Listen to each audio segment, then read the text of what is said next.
Hello everyone, welcome to This Day. It is Thursday, it's September 18th. I'm Michael Taylor, glad to be here with you on the show today. Do you know what else is today? It's National Cheeseburger Day. Did you know that? I didn't know that, but I found out this morning. Legend has it, the cheeseburger was invented right here in Pasadena, or whatever, 100 years ago or something like that. I'm no historian, but you know, it's a legend, who knows? I like the idea that we invented the cheeseburger. Before it was just a hamburger, I guess. Anyway, I think I'll have one tonight, or maybe for lunch. But I was probably going to do that anyway. Another thing I was probably going to do is tell you what's on the show today. All right, let's talk about that. We're going to be welcoming the folks in from United, and we're going to get an update on the budget from Charlie Prater and Murad Kesby, and they're going to be talking about budget. They're going to be talking about all the things that are coming up, how you can get involved in that, as well as what's going on with the reserves and the main funding for things like that are unexpected coming up, a lot of turf removal, things like that. So we'll talk about that and much more with them. And then right now, though, we want to talk to you about some other stuff. Speaking of turf removal, there's some turf improvements going on around here. Getting rid of that thatch. It's a little layer right below the grass line where kind of dead roots and things like that can build that up. So doing a thatch removal right now, and that makes the grass look kind of crummy. But the good news is it's kind of a renewal. So once all that's done and the new grass has the opportunity to grow into there and fill in, it's going to look better than ever. So be patient on that while that's going on, and it's going to be going on through the fall and early winter in advance of the spring growth. So there you go, folks. Thatch removal is going on. So the turf's going to look a little crummy for a little while, but it'll be great afterwards. Let's take a look at our weather forecast. Maybe that grass could use a little rain.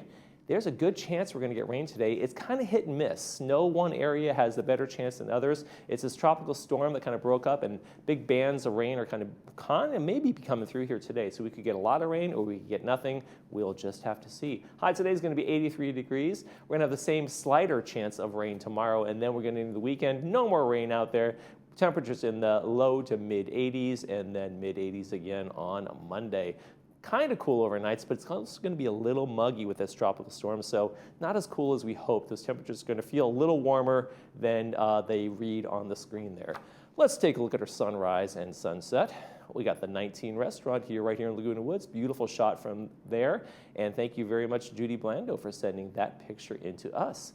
Sunrise this morning was 6:36. Sunset tonight is going to be 6:52. The days are getting shorter. If you'd like to send us a picture, we'd love to see it. You can do that by emailing us at lagunawoodsvillagetv@gmail.com. Make sure you include your name, where you took the picture, and we will use it in our sunrise sunset segment. Hey, we've got lots of meetings to tell you about, and then when we come back, we'll be talking to the folks from United about budget, and more budget.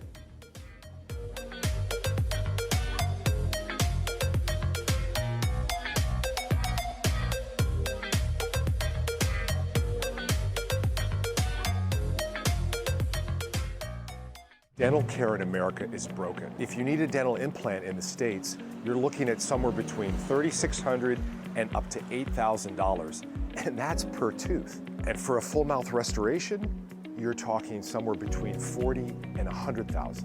The good news is there's a solution. That's where HebeDoc comes in. We're not a dental clinic. We're a US-based one-stop solution for affordable, safe dental care right here in Mexico without the risk. At Freedom Village Assisted Living, we provide loving care and support when your loved one needs it most. We believe in laughing more and caring more. Dining will be an experience, not just a meal. We offer opportunities to create new memories. Your family will feel like they are part of our family as we work toward creating an extraordinary difference in lives worth living. To schedule a tour and complimentary lunch and for more information, please call us at 949-340-8108 or visit our website, freedomvillage.org. Hi, I'm Vince Ferragamo. I spent some of my best years as an NFL quarterback, but today I've got a new team, and we're helping seniors who spent their best years fighting for our country, defending our freedom, and informing the nation. Our hometown heroes need help. AgeWell Senior Services is their lifeline. Nonprofit AgeWell can do all of this because you care enough to give. Please join me in supporting AgeWell. Donate today. What would it feel like to hear better? Many people are trapped in the isolation of poor hearing and don't realize it. Even people that are wearing other hearing aids. They only know the way they hear, not how much better they could be hearing. We've taken patients that were hearing 24% of conversations and improved them to 92%. A life-changing difference. Put on these hearing aids and hear better, automatically. No buttons to push or technology to fear. Artificial intelligence and these products do all the work. Don't settle for less. And remember, tell them Stuart sent you.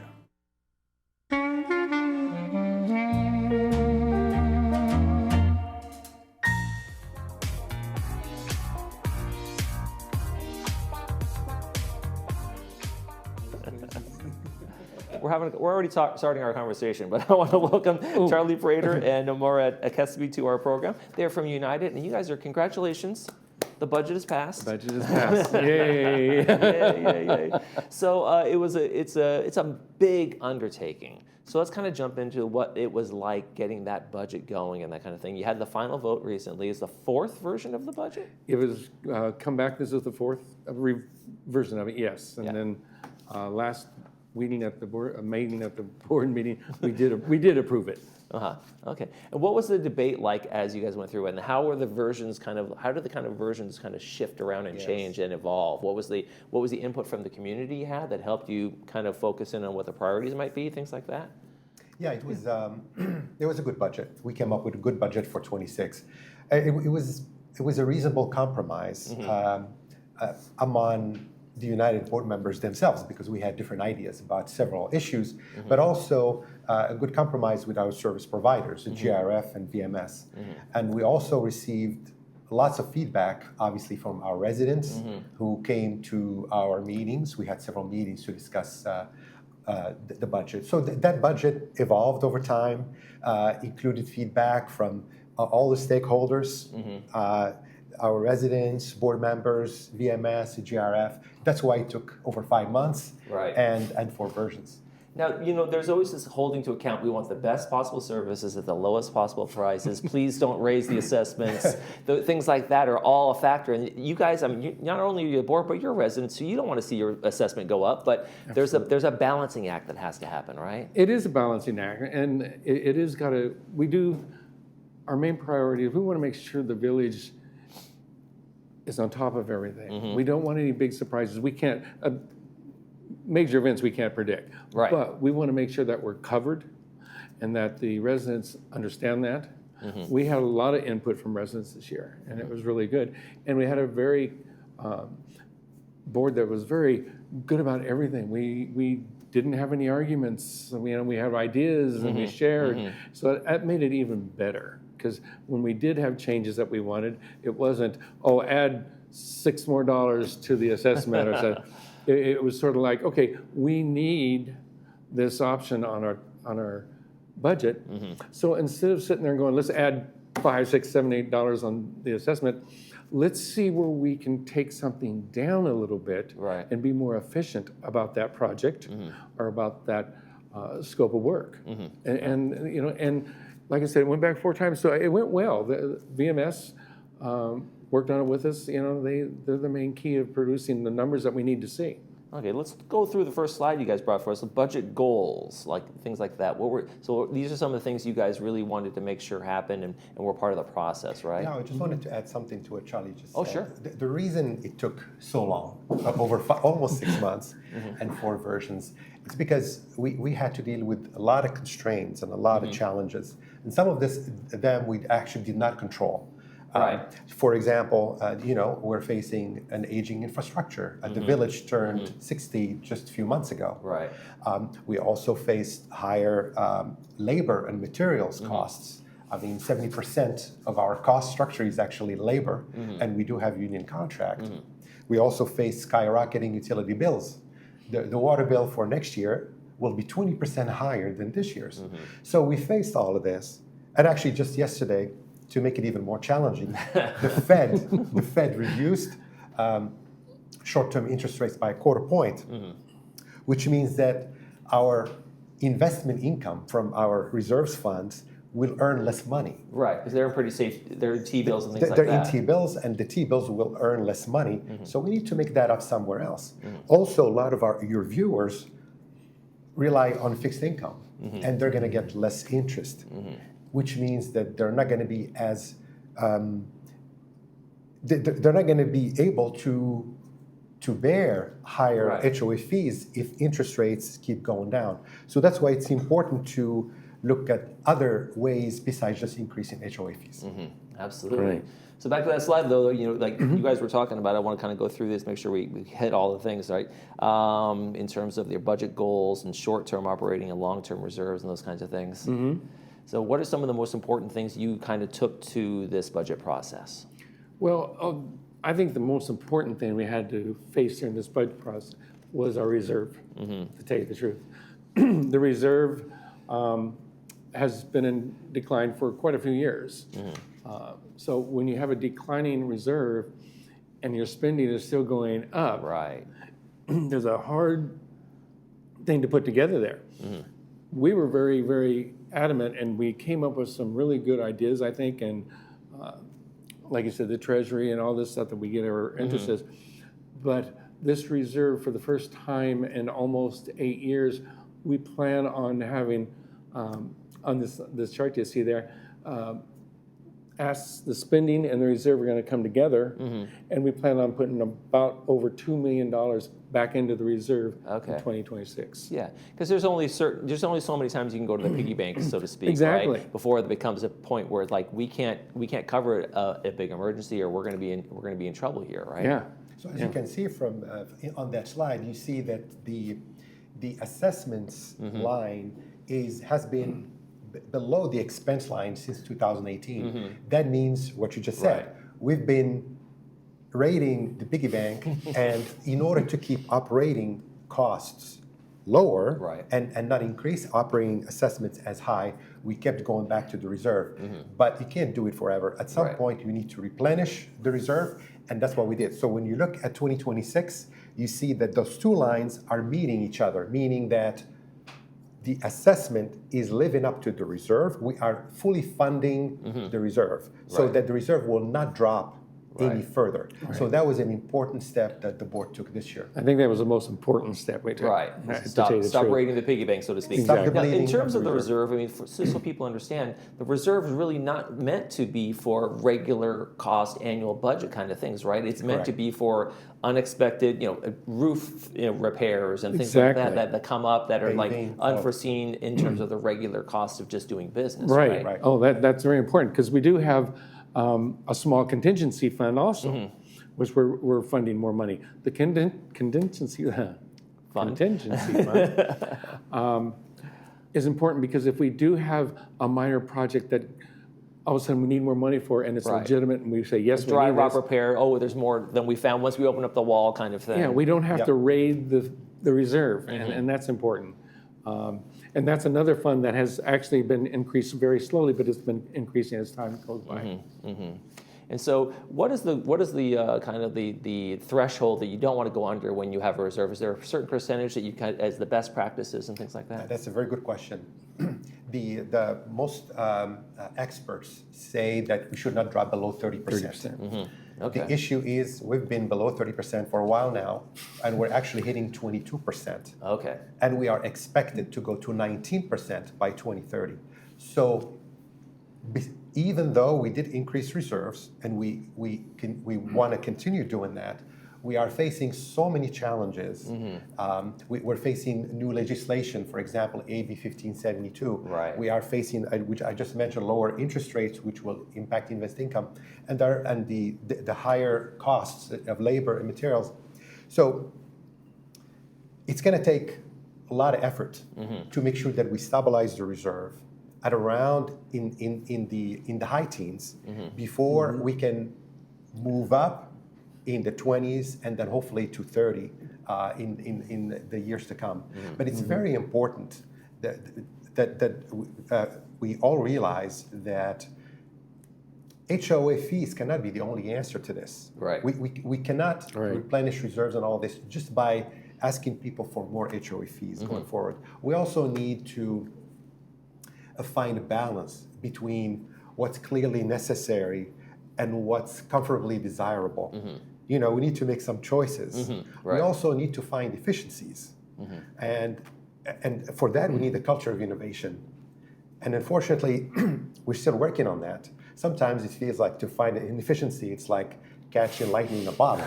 Well, yeah, because So I we mean, need to work it's not on- like this is the first time you've ever looked for inefficiencies, right? 'Cause Right. every year, you guys are looking at ways to cut costs. So is there a certain point where you get to the bone and you're like, there's nowhere else to cut here, right?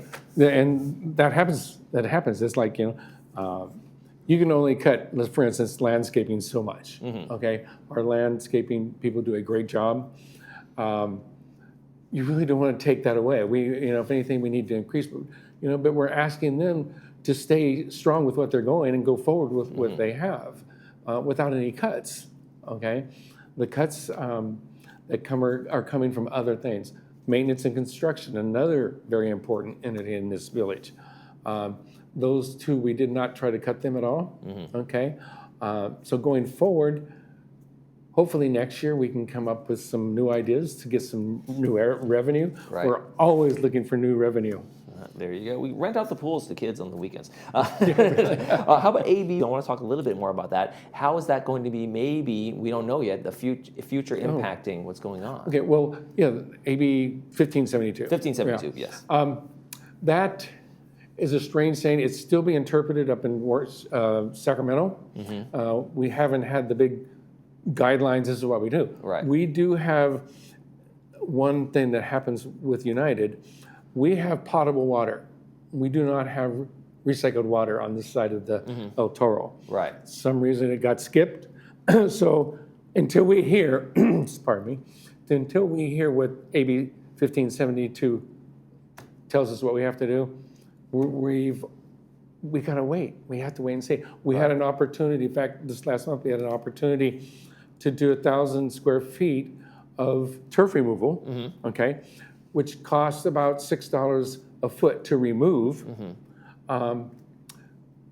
They found a $5 rebate for up to 1,000 feet. Well, right away we go, hey, let's get this 1,000 feet. It's only going to cost us $1 a square foot. Right. So we're finding these little things as we go forward, but until we get the interpretation of 1572, we're sort of tied down to make any projections. Yes, it's going to cost us. Just to expand on that, though, Yeah. it is the law, Right. and it will go effective January 129. So it basically bans the use of drinking water for non-functional turf. Right. And it's going to happen. We're still looking for the implementation of it. And there are several scenarios about how much it's going to cost us, from a few $1 million to over $6 million. So it's a widespread range of estimates, but we're going to pay something. We don't know exactly how much, but it's going to be something, and it's going to hit our 27 and 28 budgets, unfortunately, Right. because we didn't budget anything for it in the 26 budget. So which means those 2 years, 27 and 28, are going to bear the brunt of whatever AB 1572 ends up being. So we need to be on the lookout for that. Yeah, it's coming. And then we also talked about, we just turned 60 here in the village, We right? did. That's right. And aging infrastructure is always a barrel of fun. Oh, It's either a roof, or it's dry rot, or it's balconies, or it's things like that. And so All of it. do you foresee a lot more of this? In United, have you guys taken care of some of the major big ticket items already, or are there still big things to come? We are working on the infrastructure like you wouldn't believe. The sewer lines, for instance, are being relined. And they're doing a great job. It's expensive. Right. Okay, we have to go outside to get the professional company to do this. Water intrusion, it happens, and we're seeing a lot of that. We're over 60. Things are tweaking at over 60. We all know that. Yeah, whether you're a person or a house. Yeah. Somebody says, yeah, I can tell that we've graduated over 60 in our infrastructure. Roofing is being done. Re-roofing is being done. The electrical system, some of the panels, we're in a project there to get those upgraded. So it's ongoing. It will keep on going. I think we have a good steady pace. Okay, we're not lightning rod, but we are moving and be efficiency about all of this. Well, let's take a look at some of the numbers, and you guys can walk me through the operating costs, the United Reserve, and things like that. And so I want to take a look at the chart here, 2026 versus the assessments on there. Okay. So 2025 versus the assessments there. So what are we looking at here, and what has changed? What are you guys happy with, afraid of? Well, if you look, do you want to go So down yeah, there? the basic assessment is going to increase by about $65.76, and but we're getting a property insurance break savings of $10. Right, you guys teamed up with the Because other we teamed HOA? up with Third, Right. which was great. That allowed us to get more favorable market conditions. It allowed us to, since the business is bigger, the two HOAs together, that allowed us to get better pricing. So we got that $10 per month per man or per month for everyone. So the bottom line for the monthly assessment is an increase of $55.76. So as you can see in that slide, the basic monthly assessments will increase by 8.6%. It will go from $761 this year to $826.78 next year. And this is also a result of not dipping into the reserve to kind of cover some of the basic costs too. Exactly. So that's why the kind of the 8% is a little bit of a bump that people weren't expecting, or is a little more than usual, or Most of it is reserve, actually. yeah. Yeah, Okay. most of it is reserved. Okay. Yeah. Okay. And so the reserve was one compared to 2025 and 26. That's an interesting switch there too. Yeah, if you go to the next slide, we Sure. can actually see the assessments. the we key go. factors. And as you can Sure. see, the first line there is $40. The reserves went up by $38 and contingencies by $2. So that's $40 out of the $65. So we're really putting the money in the reserves for the future, Right. not just to operate next year. That's the replenishment that you guys were talking about. Correct. And then, like you said, the sewer and the electricity and those kinds of things. That everything's just there's realities of those costs, right? Right. Yeah. So, like I said, it comes down bottom line, we're looking at a 55.76 for our assessment. That does not include property taxes. Now, we don't have property taxes on that because everybody gets a different property tax bill. Okay. Yeah. So it's not included until we get our final numbers from that.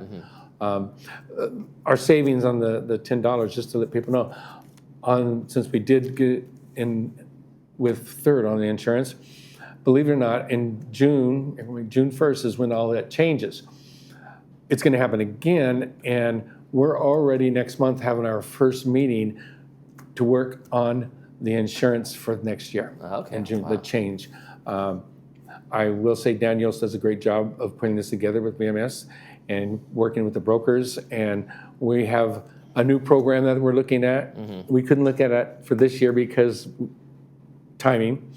That's why we're meeting now, because we want to start the ball rolling. It's a new program, but hopefully could even save us more money. So it's coming, and there'll be reports on that after every meeting. Does it get you have a sense of this revolving door perpetual, like, oh gosh, we just finished this, now we're on to this one and this kind of thing, in order to keep united folks and the community up to this par that they expect, right? It's kind of a constant battle. Actually, the budgeting process, which takes half a year, is just one part of our governance. Right. We also have financial statements reviews of our finances once a month. And Charlie here chairs the finance committee for that. We have an annual audit that goes through all expenses, making sure that everything is reasonable and accurate. So we have a variety of tools and mechanisms to make sure that the governance for this HOA from a financial perspective is sound. And this budgeting, that doesn't start in March and ends in September. Right. It's year round. It's year-round. Discussions, Charlie mentioned insurance, all kinds of programs we talked about. And it comes to fruition during the budgeting process. Right. And the committee work, that's where the kind of the real nuts and bolts of everything, that's where you see the sausage made, right? There you go. That's when you try to put, and then what the finance committee does, it will have their meeting, and we will make recommendations to the board, and then they vote on it through the board. And one thing we have, and every mutual has this, is every 3 years, every year you change 3 positions of the board. So that's constantly changing too. Now, a term is 3 years. So right now, I hope everybody's out there is voting. I'm going to put that in here. Next week, the voting be done, and we'll see how we'll have a live vote count process for that. Back to financing. We love to see people come to these meetings, come to the finance meetings, come to the board meetings. You will be heard. That's what we need. We need input. I'm going to ask you guys a question. this is a lot of work. It's a lot hard. So what's the best part about serving on an HOA like this? Well, several things. Number one, it's just the education. I mean, since I joined the board just about 6 months ago, I just learned so much about what the HOA is, how it interacts with the trust, how what the expenses are, why they are what they are, and how they can be controlled and to what extent, and also creating friendships at the board level and meeting people and getting to know people's opinions about so many different subjects. It's very enriching, and I think it's a very good reason to serve. Yeah, and same thing. The board, we're meeting people that are affecting the community, and that's what you're affecting the community in whole. And when you're walking, I do a lot of walking. Everybody walks a lot in this village. And it's sort of funny to people go, hey, I know you. You're Charlie. So that comes up, and it's good. And I talk to everybody. I mean, I want to hear what the village says, not what I say. Right. But I will take that back to the board. And it's a good feeling. You know, okay, you know what? We are improving things. We're going to go forward moving things. Murad is a great asset to this board. He came in between elections, and with his financial knowledge, it's just we are seeing things that we would probably not see as a whole. Thank you, Charlie. And it's a good board. United is doing a good job. All right, well, from United, Charlie and Murad, thank you guys so much for joining us and giving us this update. We appreciate it. Thank you. Thank you very much. You're welcome. You're watching This Day. We'll be right back.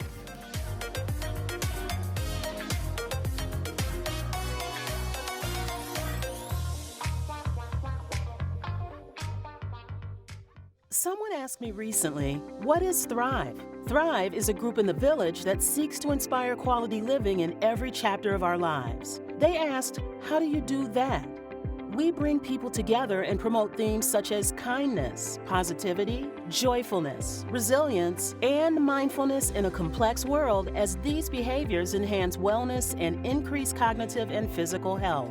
Come thrive with us at our next event. Just RSVP by emailing us. Who is RadNet? You've probably heard our name and seen our commercials, but you still might not know who we are. RadNet is the largest provider of outpatient imaging services in the United States, with over 8,000 employees and almost 400 imaging centers in 7 states. Likely, if you have had diagnostic imaging, you have experienced RadNet's high-quality, cost-effective imaging services. With 35 years of expertise, RadNet is leading into the future with advanced technology and the very latest AI technology. We are positioned for the future of healthcare.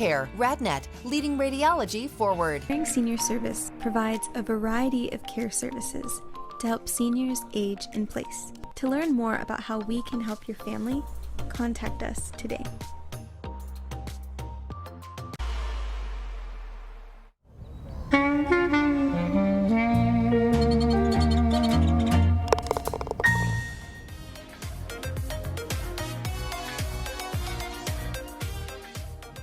And welcome back. I want to talk about our Friday movie real quick. It stars Mark Ruffalo. It's called Dark Waters. It's going to be brought to us by RadNet. It's going to be at 2 p.m. with the subtitles and 6 p.m. without the subtitles. Tomorrow on the program, we have Reformed Temple of Laguna Woods coming in, and we have Sports Corner, and I'll be here too, so we'll look forward to seeing you once again. That's going to do it for this edition of This Day. For all of us here at Village Television, we hope you make this day a great one.